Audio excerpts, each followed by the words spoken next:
Hər dəfə sükan arxasına keçəndə biz fərqində olmadan nəhəng, görünməz bir sistemə daxil oluruq. Yəni bu təkcə polad və sürətdən ibarət deyil, əslində xaosdan nizam yaradan gizli bir qaydalar toplusudur. Gəlin, bu dəfə sükan arxasındakı bu sistemi birlikdə anlamağa çalışaq.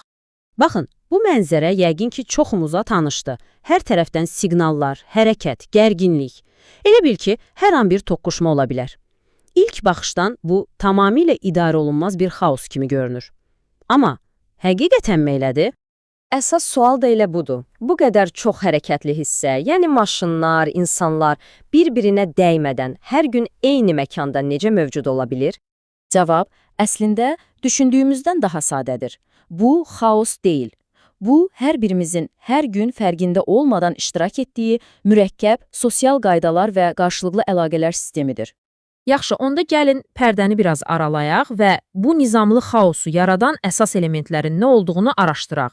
Deməli, ilk növbədə yol hərəkəti anlayışına bir də başqa gözlə baxaq. Bu, sadəcə yolda hərəkət edən maşınların axını deyil. Bu, əslində, hər bir iştirakçının hərəkətinin digərinə təsir etdiyi, görünməz bir sosial əlaqələr şəbəkəsidir. Və bu sistem yalnız və yalnız hamı eyni qaydalarla oynadıqda işləyir. Bəs bu sistemdəki əsas oyunçular kimlərdir? Gəlin onlarla tanış olaq. Sistemin mərkəzində əlbəttə ki, sürücü dayanır. Yəni, o, sistemin əsas aktyorudur. Rəsmi tərifə görə, istər maşın, istər motosiklet, istərsə də avtobus olsun, sükanı idarə edən hər kəs sürücü sayılır. Onlar bu sistemdəki əsas qərar vericilərdir əslində. Amma təbii ki, sürücülər bu sistemdə tək deyil. Hərəkətin digər vacib iştirakçısı piyadadır. Piyadalar deyə bilərik ki, sistemin daha az proqnozlaşdırılan, amma eyni dərəcədə vacib iştirakçılarıdır. Onların da öz yolları, öz məsuliyyətləri var. Əslində, bütün bu sistem sürücülərlə piyadalar arasındakı o daimi yazılmamış qarşılıqlı hörmət üzərində qurulub. Beləliklə, oyunçuları tanıdıq.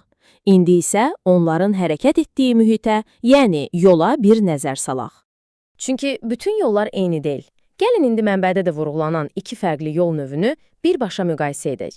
Baxın, bu cədvəl fərqi çox aydın göstərir.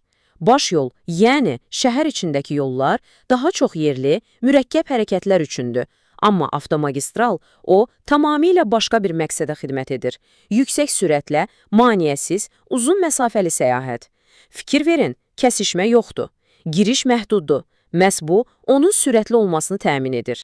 Və bu şəkillər fərqi mükəmməl şəkildə gözümüzün önünə gətirir.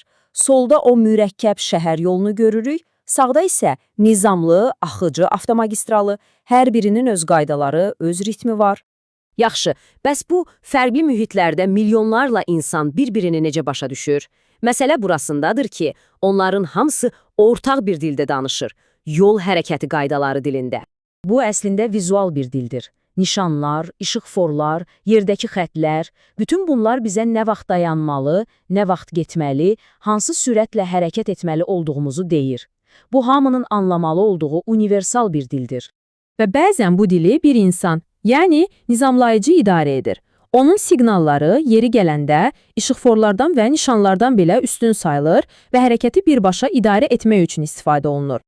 Və bu, mənbədən götürülmüş çox vacib bir prinsipdir. Bu dilin aydın və hamı üçün anlaşılan qalması hamımızın ortaq məsuliyyətidir. Çünki bu dilə müdaxilə etmək əslində bütün sistemi təhlükəyə atmaq deməkdir. Yaxşı, bəs bu dili sadəcə anlamaqdan onu səlis danışmağa, yəni sürücülük vəsiqəsi almağa gedən yol necədir? Bu gördüyünüz kimi aydın, çox mərhələli bir prosesdir. Hər şey qaydaları dərindən öyrənməklə başlayır, sonra imtahanlarla biliklər yoxlanılır və nəhayət real yollarda təcrübə ilə möhkəmləndirilir. Vəsiqə əslində sadəcə bir kağız parçası deyil.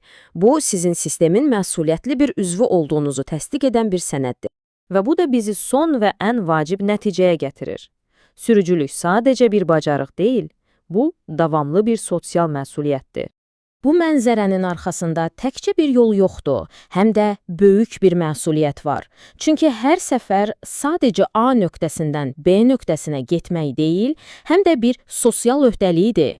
Əsas fikir budur ki, sürmək qarşılıqlı etimada əsaslanan birgə fəaliyyətdir. Sizin atdığınız hər addım, hər bir hərəkətiniz ətrafınızdakı hər kəsə təsir edir. Bu, əslində hamımızın imzaladığı yazılmamış bir sosial müqavilədir. Bəs siz bu nəhəng sosial müqaviləni nəzərə alsaq, bütün sürücülərin riayət etməsini istədiyiniz bircə dənə qayda olsaydı, o nə olardı? Növbəti dəfə sükan arxasında keçəndə bu barədə bir düşünün. İzlədiyiniz üçün təşəkkürlər.